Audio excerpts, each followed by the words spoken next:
Shalom saudara-saudaraku yang saya kasih dalam Yesus Kristus Tuhan.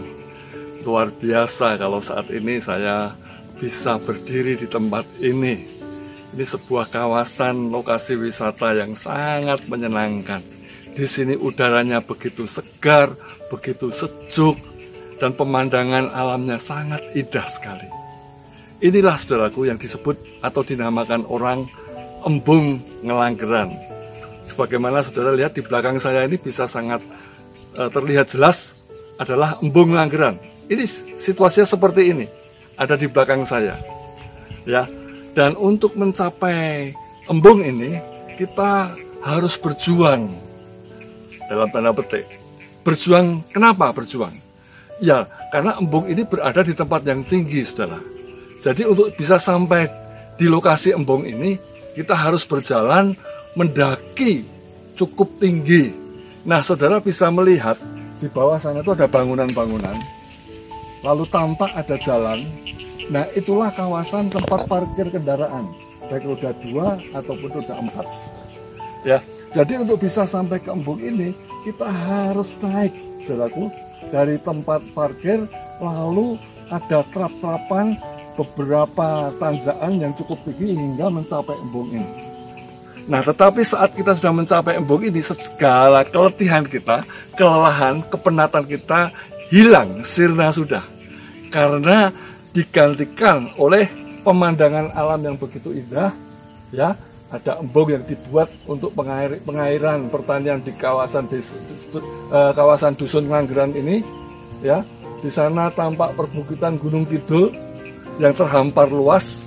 Ya, sekali lagi saudaraku, ini sore hari udara begitu segar, begitu sejuk dan menyenangkan. Jadi kepenatan kita, keletihan kita, kelelahan kita sebagai hasil dari perjuangan kita mendaki ke tempat ini dari bawah, ya, hilang sudah semuanya, digantikan dengan sukacita, digantikan dengan rasa puas yang tiada tara. Haleluya, haleluya. Nah, saudaraku, dengan keadaan ini saya teringat pesan firman Tuhan yang tertulis jelas di dalam kitab Yesaya pasal yang ke-40 ayat yang ke-31. Ya, ayat ini mungkin sudah sangat sering saudara dengar, saudara baca, bahkan saudara hafal. Tapi ayat ini menggambarkan, menjelaskan sebuah keadaan yang dihadapi umat Tuhan. Ya, bagaimana umat Tuhan itu bisa mendapatkan kekuatan yang baru, bisa mendapatkan kesegaran yang baru ketika harus menghadapi perjalanan hidup yang panjang, yang melelahkan, yang meletihkan, yang kadang sering membuat penat, capek oleh karena berbagai tekanan hidup, berbagai persoalan, berbagai pergumulan hidup yang datang silih berganti yang harus kita hadapi. Tapi di sini Tuhan berjanji kepada kita umatnya untuk mendapat kekuatan yang baru, saudara. Bagaimana caranya? Ya, atau apa rahasianya supaya kita bisa mendapat kekuatan baru ini? Nah, saya bacakan sekali lagi kembali di dalam Yesaya 40 ini, ayat 31 dikatakan, tetapi orang-orang yang menanti-nantikan Tuhan mendapat kekuatan baru. Mereka seumpama Raja Wali yang naik terbang dengan kekuatan sayapnya. Mereka berlari dan tidak menjadi lesu. Mereka berjalan dan tidak menjadi lelah. Haleluya, haleluya. Luar biasa firman Tuhan ini. Saudara, kalau tadi saya katakan orang yang naik sampai ke atas ini dan sampai di embung ini, ya harus bayar harga, yaitu perjuangan untuk mendaki. Dan perjuangan untuk mendaki ke tempat tinggi ini tentunya sangat melelahkan, meletihkan, membuat penat, ya, keringatan, berpeluh, dan segalanya. Haus, ya, pasti itu dialami. Dan baru ketika berada di atas tempat ini, ya, di embung ini, lah sekali lagi tadi dikatakan, saya katakan, semua rasa lelah, letih, lesu itu hilang. Digantikan dengan kesegaran udara di tempat ini, pemandangan alam, perbukitan Gunung Kidul yang terhampar luas di sana, yang menghilangkan keletihan kita. Embung yang sangat bagus ini juga kita bisa lihat, kita nikmati keindahannya. Itu membayar tanda petik segala kepenatan kita ketika tadi harus berjuang dari bawah untuk naik ke tempat ini. Tetapi tidak demikian halnya dengan janji Tuhan ini. Tuhan berkata kita sebagai umatnya akan diberi kekuatan baru, akan mendapat kekuatan baru, new strength, ya, kekuatan baru dari Tuhan. Tapi bagaimana caranya? Dikatakan yaitu orang-orang yang menanti-nantikan Tuhan. Untuk mendapat kekuatan baru yang dari Tuhan, saudaraku, bukan dengan cara kita mendaki ke tempat yang tinggi, kita berjuang untuk meraih sesuatu dalam hidup ini, bukan. Ya, bukan untuk berjuang untuk mendapatkan kekayaan, bukan berjuang untuk mendapatkan mungkin berbagai keahlian, ya, keterampilan, kepandaian, kedudukan, dan segala yang di dunia ini. Bukan itu. Tapi justru kekuatan baru ini Tuhan berikan kepada kita umatnya tatkala atau ketika kita menanti-nantikan Tuhan.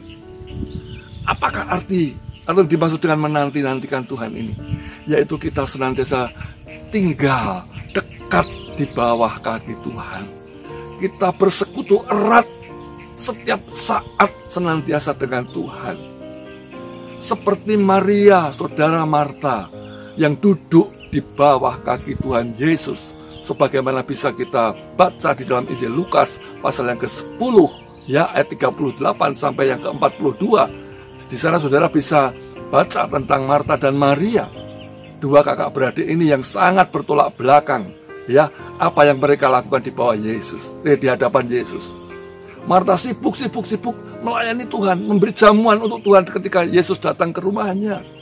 Tetapi akhirnya Marta merasa lelah, merasa letih, dan dia komplain, dia protes kepada Tuhan Yesus, dan dia berkata, "Guru, apakah aku tidak mempedulikan?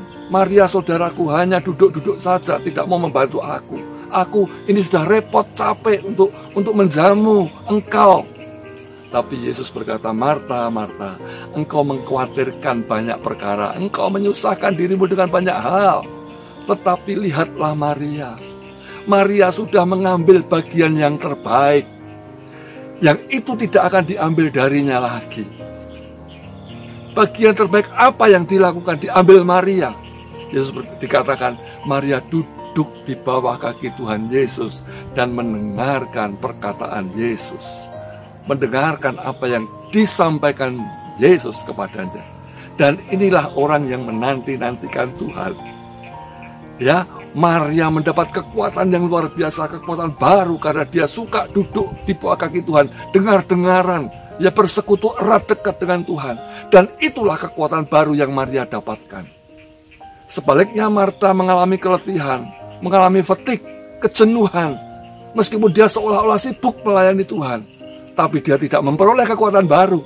Dia justru memperoleh kecapean, memperoleh rasa letih, dan akhirnya dia kesal hati. Dan dia menyalahkan Maria yang tidak mau membantu dia. Bukankah ini gambaran anak-anak Tuhan, umat Tuhan, orang percaya di hari-hari akhir ini? Banyak orang percaya kelihatannya sibuk melayani Tuhan dengan berbagai aktivitas kegiatan di gereja. Ya, segala kegiatan pelayanan rohani di gereja dilakukan. Tapi itu bukan menanti-nantikan Tuhan. Dan akhirnya banyak anak-anak Tuhan yang aktif pelayanan, bahkan pelayan Tuhan, bahkan hamba Tuhan yang begitu sibuk aktif melayani Tuhan. Akhirnya kelelahan, keletihan, mengalami kekeringan, kekosongan rohani. Tidak ada sesuatu yang menggairahkan lagi, dan akhirnya banyak anak-anak Tuhan, banyak pelayan-pelayan Tuhan, aktivis pelayanan dalam gereja, hamba Tuhan yang akhirnya mengeluh.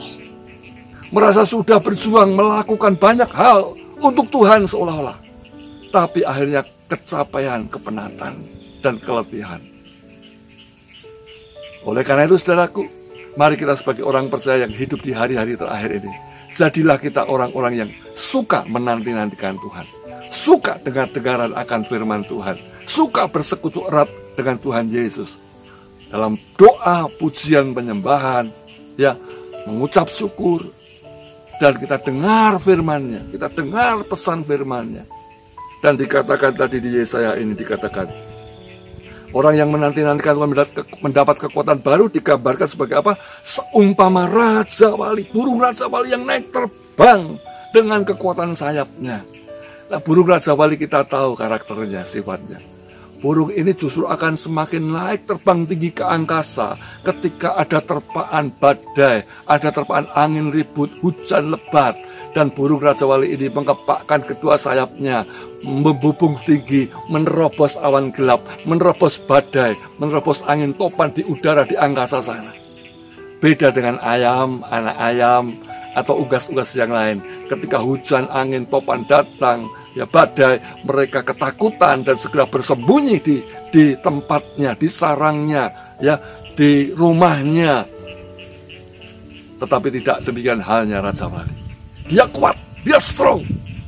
Justru ketika berhadapan dengan namanya angin ribut, badai yang kencang, dan terus mengepakkan sayapnya naik terbang di angkasa raya, menandakan sosok yang sangat kuat. Nah, Tuhan ingin kita sebagai umatnya seperti ini, mendapat kekuatan baru, bukan letih, bukan mudah penat, bukan mudah putus asa.